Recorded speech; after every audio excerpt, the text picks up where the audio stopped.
just have to think of a place where he could have taken the body. Where'd you take her? I mean, she died in the cabin, right? Yeah. So where'd you take her to clean her up? You don't want to think about that, Will. This is tough enough for you already. Well, it was an accident, right? Yeah. I didn't mean to kill her, Will. You know that, don't you? And that was a clip from the 2002 release Insomnia, directed by Christopher Nolan, starring Al Pacino and Robin Williams. This is Movies the Podcast, and I'm Rob. This is Brenda. This is Curtis. And this is Jordan. Well, guys, let's play a little catch-up before we get to our topic. What are we catching up on? It's been a while, so we're all kind of out of it. Well, I recently watched The Bling Ring. She gets right into it. I'm excited about this. What did you think? I liked it. I mean, this is all except for Somewhere, which I haven't seen. It's not good. I've pretty much seen all her films. Pretty much seen all of her films. Somewhere didn't get a good rap. I still have to watch it, so I can't tell you what I think. But I like this one, and the story, and I mean, it's based on real life and just how she presented it and everything. Yeah, I love Sofia Coppola. I think we talked about this, how much I was gonna call you Rob. How much Jordan hates her. I really adore her. I think she's great. But all the things that people think bad about her, that's what Somewhere is. Oh. So it's like the slow. I'm going to run out and get that. I want to have a Terrence Malick, Sofia Coppola film festival. Honestly, it's kind of like that. I mean, but while I'm bleeding excited in a for the Bling bathtub Ring. so it doesn't clot. Such sweet imagery. Drama queen. Sorry. So that explains why they do it in the bathtub. I never knew that. Oh, blood doesn't clot underwater. I got I learned one thing in nursing school. Oh, that's right. It doesn't, yeah. Like that's the one thing that you. For those of you who are curious, Well, just in case. Curtis and I ran into a young fella who loved that movie, and he felt that it spoke to him. Bling Ring. Bling Ring? He felt it spoke to him because I'm a child of the 2000s. 2000s. Of the aughts. That makes me vomit. I'm sorry. He's not a child of 2000s, by the way, but he sure thought he was. So Did he kind of realize it was almost No, because kind he's of not just smart putting enough. these people on display? I don't think a lot of people realize that because They're self-involved. Yeah, exactly. He put it on the same pedestal as Mean Girls. Yeah. Oh my god. Yeah. Does he realize Mean Girls is a comedy? No, maybe not to him. He thinks it's a Bible. It's like, oh my god, this is my life. I did have a good comeback for him, but anyways, trust me, he didn't get by unscathed. I want to see it, but at the same time, I don't know. She's been hit or miss with me, but and I don't think we've mentioned her name, Sofia Coppola. Yeah. Her wine is fantastic, by the way. I drink her wine. He drinks any the wine. little cans. Well, no, that one is more like her white wine. She has a rosé. Her dad gave the children vineyards as gifts, so like. Mine did too. No, so if they. I got one for my bar mitzvah. So like if they were ever like broke, they would have a vineyard to support themselves. It's kind of a nice gift. I think so. I wouldn't turn down a vineyard. For real? Did Nicolas Cage get one? No, because he's her cousin. Oh. He's And he so changed his bad. last name. And he's terrible. That's why he has to keep doing all those movies, because he didn't get a vineyard. There you go. So is that why Roman Coppola waits 15 years to make his movies? Oh, that's right. That vineyard's doing well. That vineyard, maybe his is. He's walking in tall grapes. I watched a kind of interesting movie the other night. I was really excited. It was called The Seventh Victim. Sometimes you put things on your Netflix queue, and I don't reorder it. I just see whatever comes next. And I should try that. it's kind of fun. Like you never know, because do you ever get that Netflix anxiety where you're like, oh my god, what am I getting next? And I gotta do my list, and I go, oh, this one's very long wait, and so I just like whatever comes my way comes my way. So it's called The Seventh Victim. I'm totally forgotten the director, Val Newton, whatever. But it's from the 40s. It's a horror movie, and I'll say this: it's not as good as I wanted it to be, but for its time, it was really good. And it's about a sister who at her school, they very curtly tell her that her tuition has not been paid and her sister's missing, and you have to start working for your tuition. And she's like, well, can I look for my sister? And they're like, go ahead.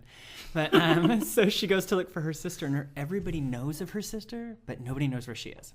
And they know the sister was involved with some group, but they don't know what the group was. And she starts meeting people in the group, and they're weirdos. And it did a lot with shadows. It did a lot with, excuse me.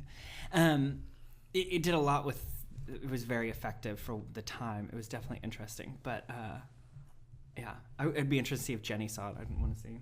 It's funny that you mentioned that about Netflix. When I had it, there'd be some times where I get a movie and I was like, when the hell did I order this and what the hell was I thinking? I do it all the time. And Rob has a good theory. Like, if you're not going to watch it in the first couple of days, just send it back. Like, you're not going to watch it. Yeah, that's true. Because I've held on to a movie for weeks and not watched it. And then finally it was You just have that guilt. You're just like, oh, I'm I paying for ordered this. this. Yeah. No. Netflix is playing a larger role in your personal life than it is in mine. It's like the I don't have emotional relationships with Netflix. I do. I get upset. Like, why is it suggesting this to me? What did I watch that you would tell me to watch New Girl? That does drive me crazy. I'm like, I don't want to watch this crap. And it's like your top 10. It's like The Wonder Years, Ally McBeal. Like, I'm like, why? And want me to watch their this? suggestions don't go, like IMDb. Like if you search for things, like it'll tell you like people who liked this movie also liked this movie. Sometimes they don't make sense. Like I don't feel the people that watch the original MASH are watching, Mean Girls. Like it's just like two movies that don't go together at all. Yeah. I'm gonna look at that.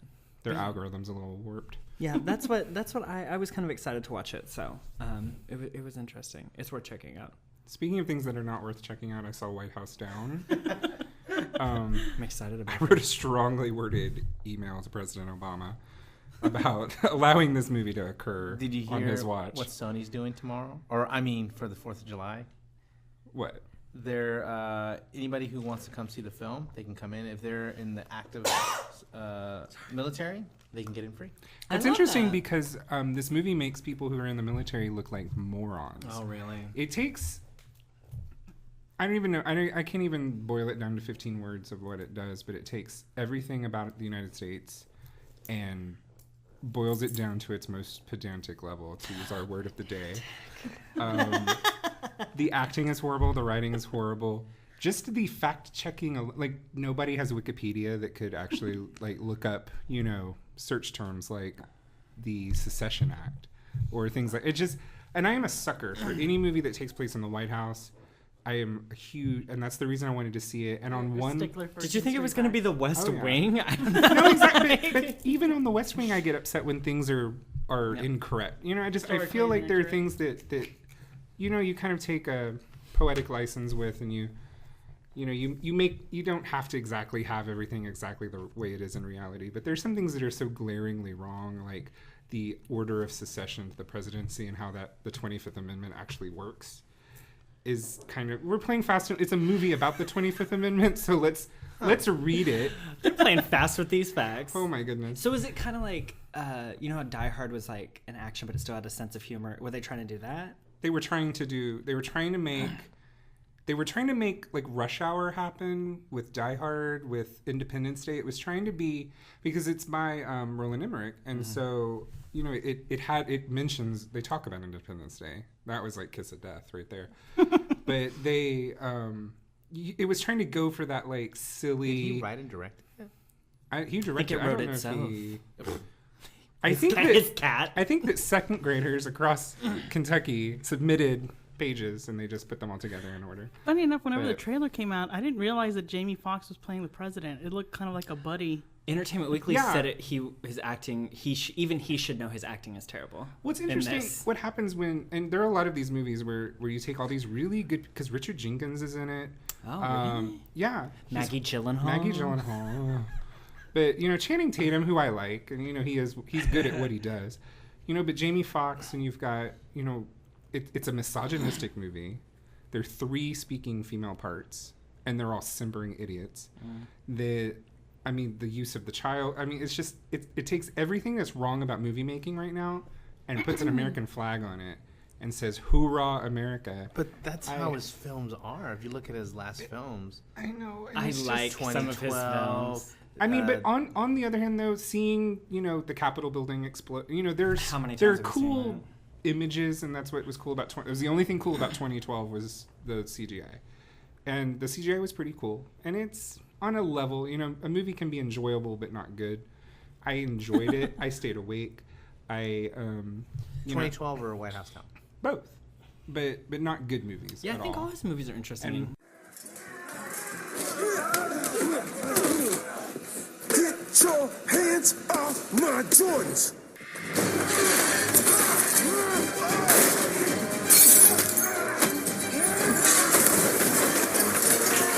Freeze!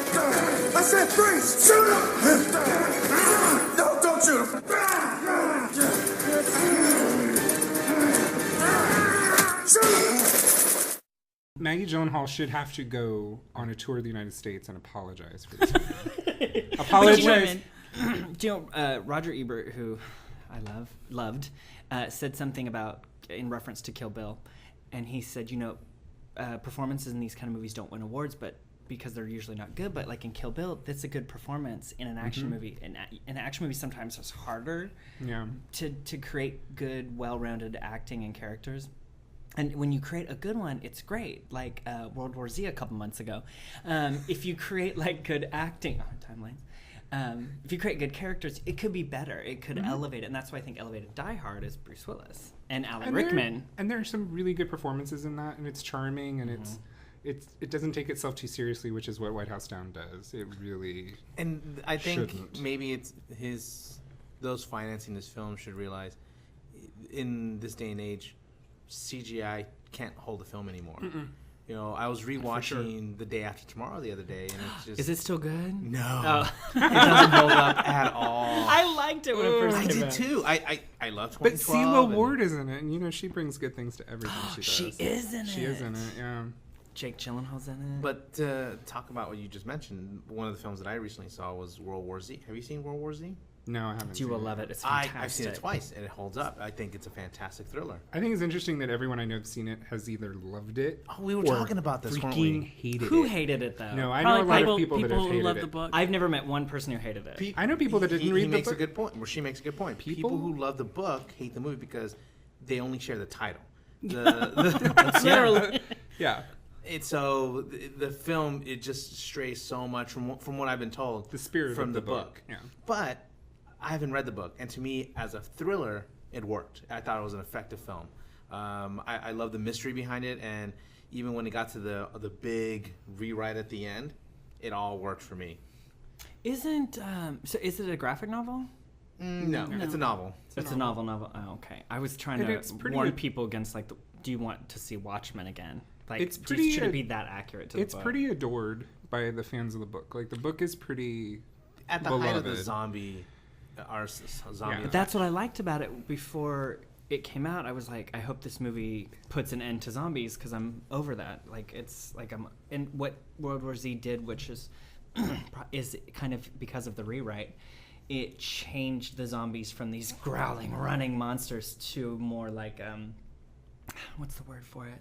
They were more of a benign beast towards the end. Like, you just didn't want to wake them. And that was scarier and more interesting than them running and barreling over each other for the first hour and a half. Still scary, but it was much more effective in the end when they were, like, creeping along. Well, the criticism, I think, of World War Z book versus movie is that the movie sanitizes out the social commentary that was such the heart totally. of the book. Fair enough. There's And- two It's separate PG-13, mediums, though. yeah. Yeah. There's two separate mediums. You can't. Was it you that I was saying nothing that gets adapted is ever going to be faithful to the book? Granted, this Yeah. one completely Some veered things off are. Yeah. from the book. Some but- things are. And some things can. Some things can be. And there are some things that give you a new perspective on the book. And, the movie or the TV miniseries or whatever gives you some added depth to the experience you had with the book. I think that's what people love about Game of Thrones, is that this is a really beloved book series. And Fair people enough. who love the book love the show. Even though it's different. But they do know nerds love to... I know I do. I love to obsess over... Just like White House Down, I love to obsess over what they got wrong and all of those things. I mean, that's part of the fun. But, are you all right? Sorry. Okay. I needed a drink of water. Curtis was drowning. But I think, and I've heard a lot of people that have read the books, the Game of Thrones series, the books, say that the series takes those stories and adds different dimensions, and it really adds to the universe that's a good of that point. book. Justin's reading them, and he said the spoiler alert, something big happened at the second to last episode. Is that the penultimate? Penultimate. The characters that died don't die in the book. And one of the characters is still alive in the book that was murdered. And so it's, things change, but that's wonderful. And I think Jordan's argument is completely fair. I think if you were a fan of the World War Z book and you're excited about the adaptation, I think from a studio point, they said, okay, we have this on our hands. How can we make this work? It didn't turn out the way we wanted, and I'm sure Brad Pitt originally, when he optioned the book to produce it, One of the social commentary. that's what was his appeal to starting the movie. But that changed. That all went a different direction. But as a movie, I liked it. I think it was a lot of fun.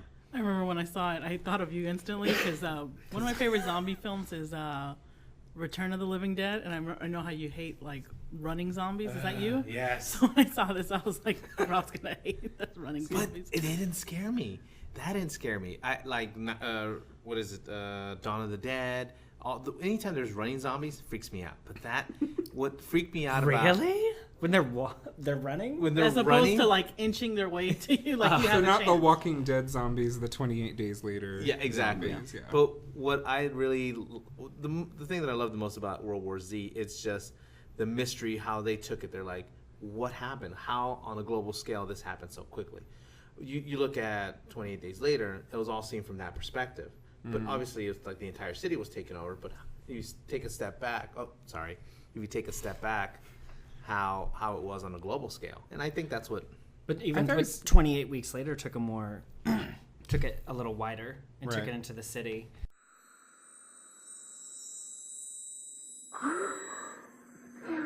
You okay? Rachel, sweetheart. Rachel, you hurt? Connie. Are you okay? It's okay. Everybody out of the car.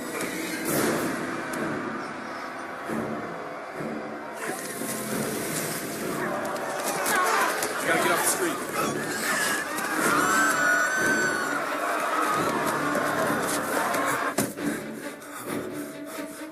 What is that, Jerry? What is that? But no, I think World War Z, it's not the best picture of the year. I But it's heard an it- effective little I heard little it piece of called the work. Contagion of zombie movies. Like it was compared to Contagion. I haven't seen it. I don't Contagions know how pretty what that dry. how that comparison is. It was good. When we started watching it, like I had no expectations. I sort of just sat down and said, okay, well, whatever happens, happens. And with action movies, I can always tell probably how smart they are, and this is going to sound really plain, but with what they do with their female characters. And the first scene is the generic family waking up like, "Boo, sleep in our eyes, pancakes, oh, somebody better clean up." And the next scene is, it's Pretty much played out like that. just like that. And the second scene, it just goes into it. And the wife is smart, and she's helpful. I love that and actress, she's, too. I she's forget from her name. Houston. Is she really? Her mom's a French teacher here. I didn't know that. And Justin's French teacher is her mother. She's great on The Killing. On She's on AMC. Big Love. Yeah. She is fantastic in the movie. In subtle there's ways. there's moments where whenever the young daughter's having an asthma attack and she's missing her insulin, the way she looks back Inhaler. and Inhaler, the way she looks at Brad Pitt, like, what are we doing? Like, it just her reaction. I like She was like a military wife when they had their discussions she about him wasn't leaving. Just, she wasn't just Background. casted as a background No, person. she was cast as like Yeah, that's a one thing character. you notice instantly because they go from taking the daughters to school to like bam, survival mode, Yeah. and that's like not everybody's normal reaction. Like if you think of something of 28 days later, Yeah. when he wakes up in the hospital and he's kind of like, oh shit, what do I do now?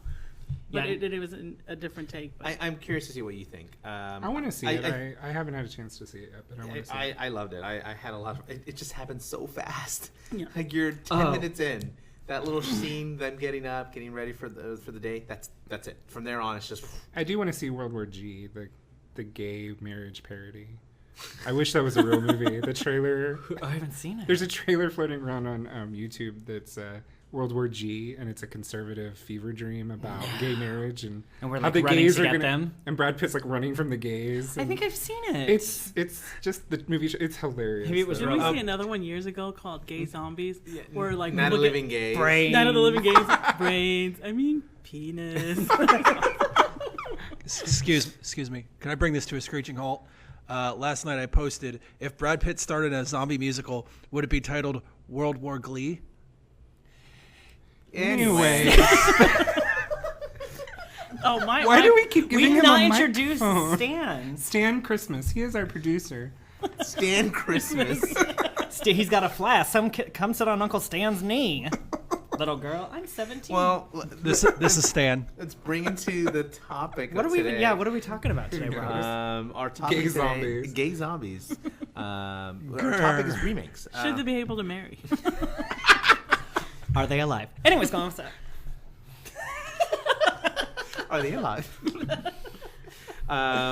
We've always talked about the pros and cons, or what we like and dislike about remakes, and we thought it was an appropriate topic conversation. I think it seems like a very spirited one for us because some of us like it or are okay with it.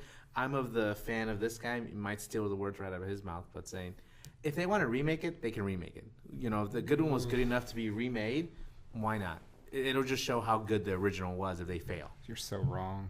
Well, That's such a well, the wrong reason thing. the reason we That's a horrible way to look at the no, world. the reason that we are doing remakes. I hope I paraphrased that just fine. For real. The reason we're doing remakes is in October we're getting the remake of Carrie, An Old Boy. and the French crime thriller Love Crime Made into Passion. Terrible film. And if you want to consider Blues Jasmine, which is based on Streetcar Named Desire. So that'll be, you know. But no, what I was saying that's to the new Rob. Woody Allen movie. Blue I'm Jasmine. so excited. What I was saying to Rob was, and I always say this, I don't care. It's like if someone's going to be like, I can paint better than Da Vinci. Okay, well, repaint the Mona Lisa and let's see how it looks. I don't care. Do it. Waste your money. If it's terrible, it's terrible. And there's some experiments like Psycho, which the remake was exactly the same. But like a play, when you use different actors, you get different Nuances. Yeah, you're informed differently in character. Like Psycho's a really good example because it's a classic. But why not remake it? I mean, you know, let's see if the dialogue holds up. Was it the actors that made it so great? Was it just Hitchcock that made it so great? It was. But did Anne Heche bring something different? Yeah. Did Vince Vaughn bring something different? Yeah. I mean, you know, so that's what my theory about it is. Go ahead. I could give a shit. Just if you're going to do something totally different, that's great. If you're going to do something the exact same and show us different nuances, go ahead. But if you're going to take something iconic, I get really But what's upset. iconic? What's iconic to different people? Like, I'm reminded of The Women, which is That's quite on my possibly. list. But how many people our age or younger have seen the original? I know that are straight. You know a lot of people because you know a lot of people our age and older. I feel The Women, and The Women in just like the history of film, The Women is an iconic film. It's hilarious. I love it. It's an amazing film. It's certainly dated. They make Nazi jokes. So she does. She said, "I'm going to go lie down in bed and sleep like a Nazi." Spread out like a swastika. Well, I wouldn't think that one suggested your personality at all. It's called, oomph. How amusing. It'll be out tomorrow, Mrs. Prowler. Fowler. Oh, I'm so sorry, Mrs. Fowler. I impertinent little upstart. If she thinks I'm going to let her get away with that, she's got another thing. Come on, you weren't exactly any little Pollyanna yourself. It's no wonder she caught on. Prowler, really? She's laughing at us. I know. I can see from here. Well, I believe she is. She called me that deliberately. I'll have her fired. I'll go straight to the management this minute. I'll go with you. And, you know, and it's sexist, and it's a reflection of the social mores in film at that time. But I mean, it's an amazing performance by lots of different amazing actresses, and then the remake it's really funny. was so painful, and so it took the spirit of the original and just. I feel like the people who made the remake didn't get the original. Like, it was almost more misogynistic. It was made women look worse. And we're talking about, like, the original was 1939. We're talking about women that are talking about, you know, if only you were pretty, your man wouldn't leave you, and you believe, and you're rooting for them. You're saying things women, like, though. yes, get some new nail polish, but he'll come back. But it's the same. But it's the same Make those now. pancakes, Barbara. And it's not that different. And I wanted to. The updating of the dialogue made it even worse. And I think there's some great actresses in that film. Mm-hmm. Well, Annette Bening. Deborah Messing's funny. Candice Bergen, Carrie Fisher, Bette Midler, Jada Pinkett. I'll leave out Meg Ryan for you, but so you are listing the actresses that are in the movie. Cloris Leachman's in it. And it's one of those ensemble films where really good people get into a room and just get like group retardation. Like they all lose the ability to do anything. Eva, what's her name? Ava Mendes. She's in it. She was your example from Hispanic where she could play any. She played the Joan Crawford role. Ooh. Let's contemplate that for just one moment. What if Joan Crawford's role played by Ava But it's not Mendes. Joan Crawford's role. See, that's where your head's stuck in the remake. That's where it's my not head Joan is stuck. Crawford's role. It's Joan Crawford's goddamn role. It's the role. And she will crawl out of her grave. It's the role to of snatch your Crystal, testicles. and anybody can do it. And I think that's why in the theater you accept people accept in the theater that this place is playing Macbeth. Jessica Lange can play. I was going to call her Stella McCartney. Blanche Dubois or. Vivian Leigh can play Blanche Dubois, or Jessica Tandy can play Blanche Dubois. They've all played it, and you all get your own nuances. And so on stage, we're okay with that. But on film, I don't know why we're so scared of that. Like, is it that iconic? I think it's because you have such an emotional reaction to a film, and maybe that's not the same for everyone. I know when I watch a film, I have an immediate, visceral, emotional attachment. even if it's a bad one, to that film. And I feel like there's a lot more components to a film than a play. Yeah. A film can hit you on so many different senses. You know, there's the music, there's the imagery. In the play, you rely so much on the performance, and that's what you're driven by. You're driven by that person on stage, giving it their all. Well, of course, in theater, it's also like of the moment. With movies, for me, I don't know if a lot of other people, but there's sometimes where I'm in a bad mood, and I'll watch a movie to get me in a better mood. So that reaction you have to that movie, the fact that, you know... And you certainly have... and you have certain connections to certain actors, too. I mean, I have a connection... And it's whole cliche, but I have a connection to Joan Crawford. I have, for good or bad, I love Joan Crawford, and I feel like that explains. It's that idea so that much. like mom died, so dad's dating again, dad's cheating on mom, but mom's dead. Like it's irrational. But did you see the remake of Mildred Pierce? Yes. Did you like that? I liked it, and I liked it, and I felt like it's a different beast. I feel like they interpreted it so long in a respectful. Like I feel like. So it's that idea that someone got there first, so you have to respect the person who got there first, right? Why? I don't know. It doesn't make any sense. I'm not saying that this is rational. I think there's that fight. This is emotion. Argument. To me, for the longest, I felt like you could say a purist about things, but now it's just like they want to remake it. Why not? Let's see. Actually, my view on it is more often than not, because you'll see classics remade and you'll see foreign films remade, and to me it's kind of a bummer because not just solely sorry because I'm a purist, but I would like people to seek out, especially people my generation, the original. That encourages them to watch the original. When the women, not always. When the women came out. But if you're a film fan, this woman over here. When the women came out, I remember my friends going, "Let's go see it," and we all saw it. And it was terrible. And I was like, "I want to show you guys the original," and we watched it. So that's what I mean. Like, Rob's right. Not everyone's gonna go like, "That sucked. Let's watch the original." Like they're gonna be like, "That sucked," but the original sucks too. And a lot of people are like, "There was an original."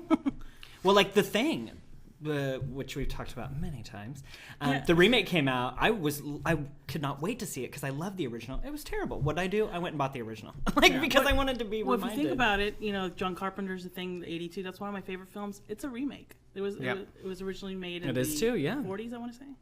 But I don't know. It's a remake. So that my whole thing is, if it works, it works. Because there are remakes where I was pleasantly surprised, but a lot of times, especially like with foreign films, it almost feels like they Americanized it or just kind of dumbed it down for this audience. Not always. Not always, but there's times it does but yes, happen. there is often a film is watered down. Not anymore, I don't think. I think that's an old statement. But this is a good question to pose. Is there a remake where you like the remake and the original? Yes. I spit on your grave. Did you see the remake? Oh, yeah. I didn't see it. I didn't see the remake. I've seen the original. I saw the original. It's disgusting. Yeah.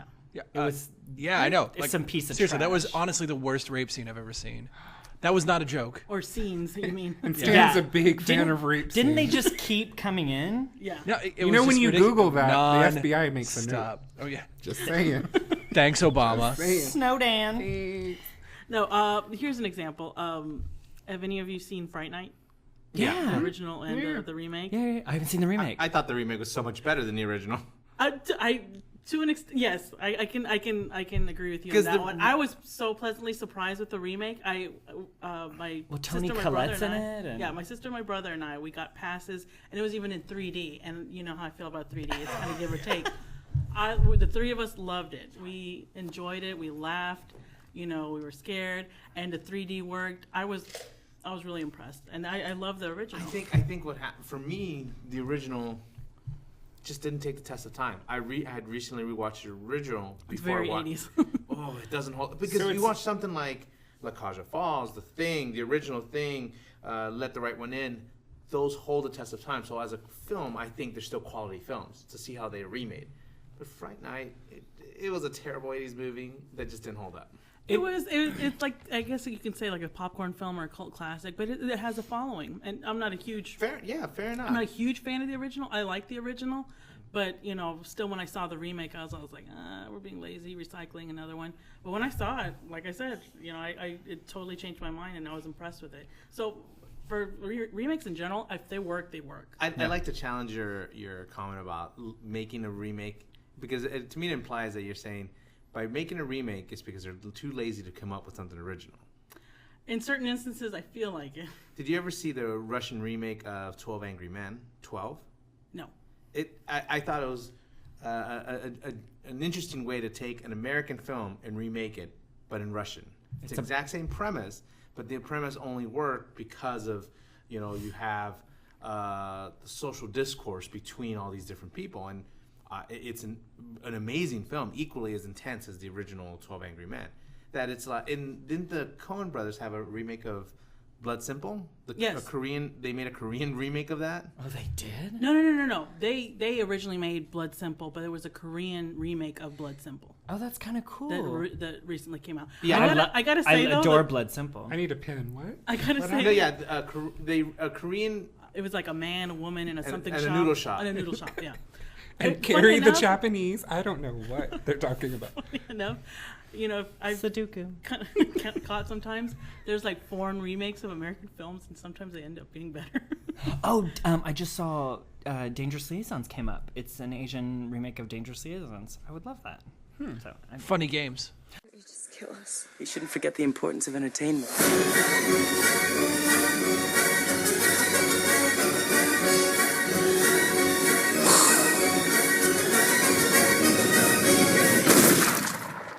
You shouldn't have done that, Anne.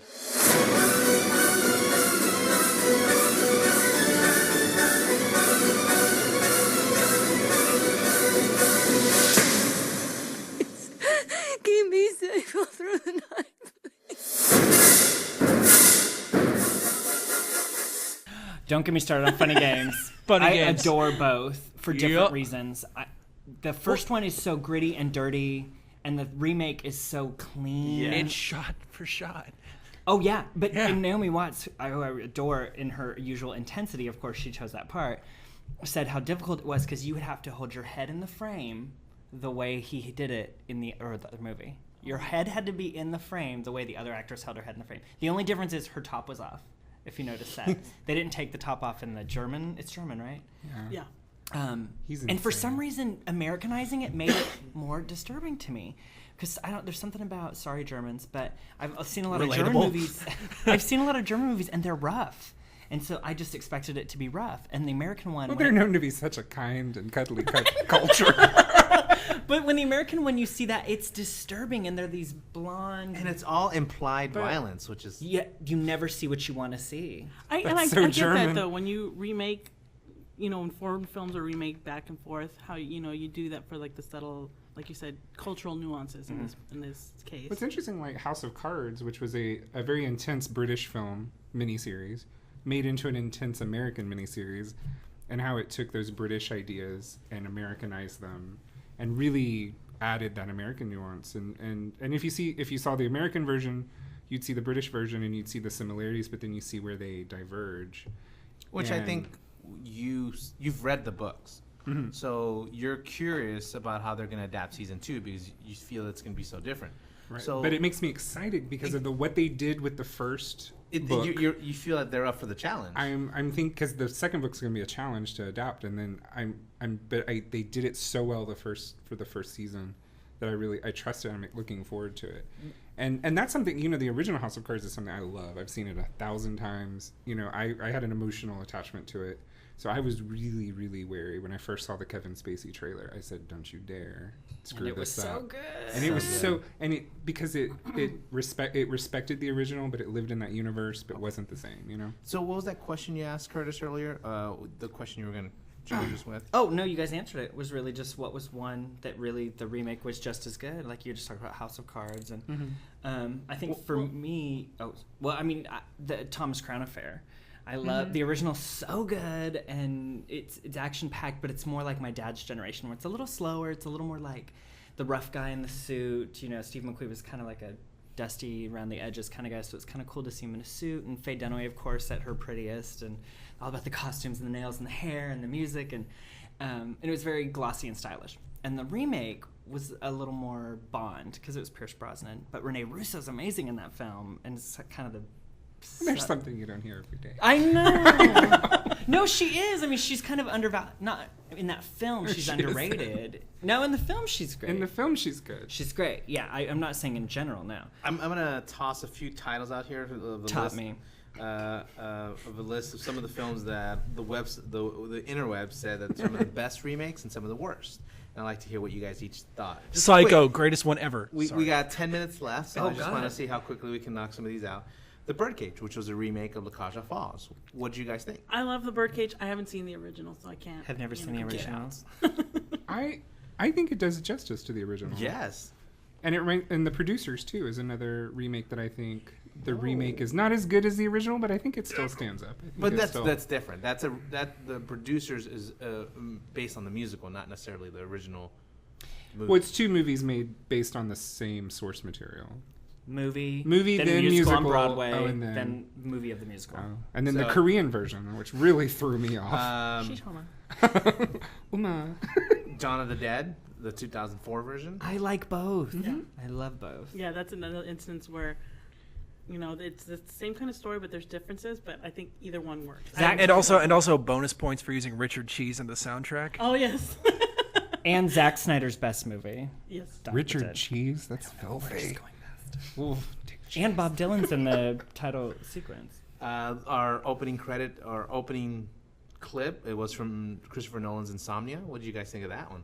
I've never seen the original. I've never seen the original either. I like it's really slow and foreign. Yeah, I like both. I mean, I think they you're right, the first one's kind of slow and foreign, but I liked it. I liked both instances.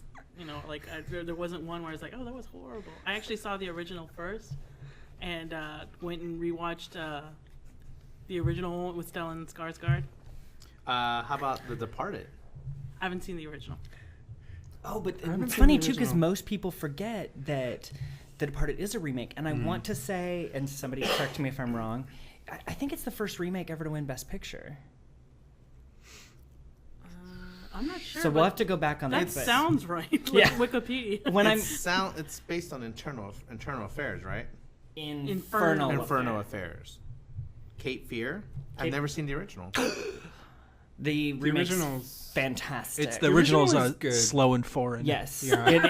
But the original it has its quality. I mean, it has its interesting. I just moments. rewatched it, and what I thought was really cool about it was how sexual it is, and just the original. Or no, the remake. The original is stuff bland. It's like, oh, I'm the wife, and then very boring. This one's like it's Jessica Lange, so there's no way it's gonna be boring, and she's horny as ever in that film. Her husband. In the original or remake? No, the remake.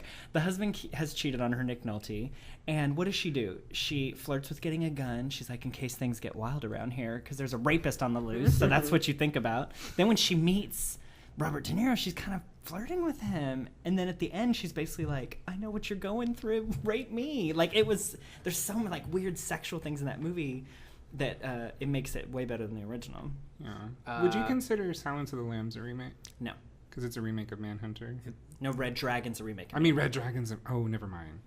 Oh, I'm losing my mind. And that's interesting, too. Because when you said the first remake to win an Oscar, I thought of Silence of the Lambs, but it isn't. It's a sequel to Manhunter. I don't know if this is on your list, but I do want to bring up, I wouldn't say I hate the remake, but I don't think it worked for me as opposed to the original, Vanilla Sky versus... Oh, that's right. That's kind of what spurred the whole topic. I love them both.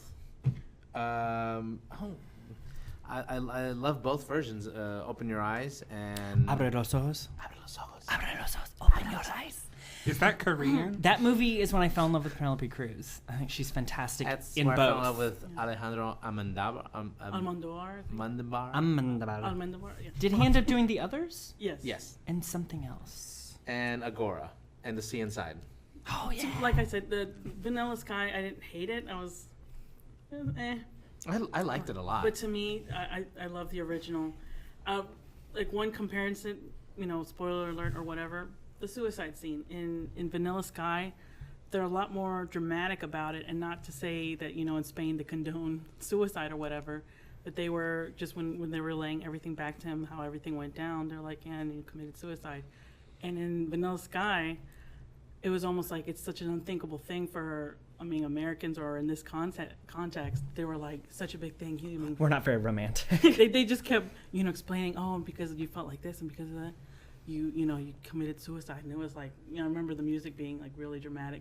And I think it was like way too much about like, this is a Tom Cruise vehicle. I connect with that movie a lot. I think the pop culture references are really subtle. I do and like. So they kind of in Vanilla Sky. Yes, Vanilla Sky. I don't think they're subtle. I think they're yeah. And then you have to know them. The use of To Kill a Mockingbird. I think it's possibly Cameron Diaz's best performance ever. It's fantastic. Tilda Swinton's got a great creepy role in it, which she always makes everything better. Which is something you hear every day. Yeah, that is something. Yeah, I think it's, I don't know why, but here I don't remember if you speak Spanish. I do. Okay, I wonder if that changed it, because when I saw Abre los Ojos, it didn't grip me the way Vanilla Sky did. That's the only reason I watched it. See, I saw a remake. The original, but it just maybe because sometimes the subtitles are not good, and sometimes you don't get what's actually happening. That's funny that you mentioned that. I had a friend tell me that would Let the Right One In. When I saw Abre los Ojos, it was at Rice Cinema, and it was me, my father, my sister, and like a handful of people. One of the first things they translate is the opening scene when I forgot the character's name, but he's leaving the house. He's basically telling the woman he just slept with, don't mess with my alarm clock, because in both movies that's exactly the same. You hear Abre los ojos or open your eyes, because she recorded over his alarm clock. In Spanish, in the Spanish version, he literally says, don't do it because it touches my balls. But and we were the only ones that were laughing, but they translated it pisses me off, which basically is what he's trying to say with it touches my balls. Yeah. But makes different. It's a different tone. Yeah, that wouldn't translate well. I don't think the translations would hurt the difference between one or the other. I have a friend who is from Norway, and she said Let the Right One In. She said that when she saw the subtitled one, she said it messed up. Because I saw it and I was like, I didn't quite get it. She's like, I saw this, and she said we had the subtitles on for Friends, and it may not make any sense if you read those subtitles. That's probably why the remake is so good. I have to disagree on that one. I love the original. Well, before we start wrapping up, Curtis reminded me about Girl with a Dragon Tattoo, which is all of our Swedish. I was literally gonna go. You said Let the Right One In. I was like, Girl with the Dragon Tattoo. Remade less than a decade. I think it is I don't mean to put down the other one. It's a vastly better, superior film. It's better. It's the better Swedish acted is better than the American. Oh, the American. It's acted better. It's performed better. After reading the books, it's a better interpretation of the vision of what was going on. It's rougher. It's yes, it has more money, so a lot of people are like, oh, it's all glossy and stuff like that. But it's David Fincher's wonderful, and Rooney Mara, strangely enough, in that part is fantastic. Yeah, there's nothing intimidating about her, and that's what makes her so. and Daniel Craig, he was actually good. I wish he would have used a Swedish accent though. I know it's such a simple thing, but everyone else is Swedish. Even Robin Wright had a Swedish accent. That's what I don't like about American remakes is like everybody's got different accents. And it doesn't work. I understand, It remakes easy that are foreign. It was just subtle, but it was kind of like, man. I have to disagree. I didn't hate the David Fincher one. When it was coming out, I was like, really, America? But I ended up liking it more than I thought I would. To me, it doesn't hold a candle to the original Swedish one, though. No, because it's lighting the candle for the Swedish one because it's so hot. Woo! Whatever. www.whatever.com. I got to. That candle burned somebody. I don't know. Now, to wrap it up, what's your worst remake? What remake do you hate the most? To me, sorry, I want to give you some time. You look like you're. No, I had one. Okay, was tooting. No, it's an interesting. I Am Legend was one that was really disappointing to me because I really liked The Omega Man, which is also a remake of The Last Man on Earth. Vincent Price was remade with Charlton Heston and then remade with Will Smith as I Am Legend, and that was 2007. The Charlton Heston version was 64, and it had a lot more social commentary. It was much truer to the book, the Richard Matheson book, which I really enjoyed. Who just died. Yeah. And then, it's one of those remakes that kind of remade it and made it flashy, better sound effects, better CGI, but lost and maybe kind of a World War Z-ish kind of way, lost the spirit of the original, which was a social commentary about the dehumanization and humanization of this race of zombies, and so that was really completely missing from the Will Smith remake. So I was really disappointed. The original, it was topical at the time when it was released. It's still pretty topical. I think it was still pretty topical. This idea of man, what is the definition of humanity? I think that's a pretty universal topic. But I'm glad you said yours because mine is the Stepford Wives, and it's the same thing. The social commentary still would have worked nowadays, and instead you screwed yourself by. It's the same thing with the women. Like when you think that we're past women being treated differently, and you think it's a joke. You're missing the point. You're missing the point. We're not quite past it yet. That's why it's still relevant. That's why you're still making the women. That's why you're still making the Stepford Wives. Yeah. And they forgot the fact that the original Stepford Wives is funny and scary and kind of a social commentary. You could have all three. And it follows the plot really closely, but it ruins it with stuff like the scene where they all meet each other in the original. They just, hey, how are you? We're neighbors. And this one, it's like, oh my God, aren't you Bobby Markowitz who wrote that great book? Yeah. Oh my God, aren't you that gay architect who was in the New York Times? I am. Wow. I was like, Jesus. It's like they're holding up their signposts. That's kind of how I felt about Vanilla Sky. I don't think it's a completely terrible movie, but it would have to be my worst remake because I felt it was all like, I'm Tom Cruise. There's a lot of Tom Cruise films that I like actually I'm enjoy. Cameron I wish everyone could Diaz. see I'm Tom Cruise. winning the touchdown. I'm Tom Cruise stance that Brenda just hit. That was No, awesome. very good points. They're too obvious. Yeah. Robert? Mine's just there's this little British comedy called Death at a Funeral that I loved, yeah. that little small film. So cute. And then Chris Rock and company decided to remake it, and as a film, it just didn't work. And poor Peter Dinklage came along for the ride as a paycheck for the second one. Do you play the same character? Yeah, he played the same character. No, it just didn't. It didn't work at all. And I felt like the situations that the original was put in seemed plausible, even as far-fetched as they were. It just seemed like... But they were very British situations. Like, it was very much about propriety and family. It just... Are you Americans upset don't 'cause seem to be concerned. You had to see it on a date? No. The remake? No. But I do hear Paula Deen didn't like the remake. Just saying. To quote Paula Deen, this movie is about as... Never mind. Paula Deen. Well, that's us closing out today's episode. Thank you, everybody. They're going to remake this podcast and recast us. They should. Shot for shot. Tilda Swinton can play Curtis. Yes! She could. I want Parker Posey to play me. Oh. My luck, I'll get John Travolta to play me. In drag. I guess I'd claim America Ferrara. She's cute. I got different reactions, like, oh, and then you're like, what? We're trying not to be like, no, you're like, don't insult me. It was wonderful. End it. Right. All right, and we're closing it out. Juliette Lewis.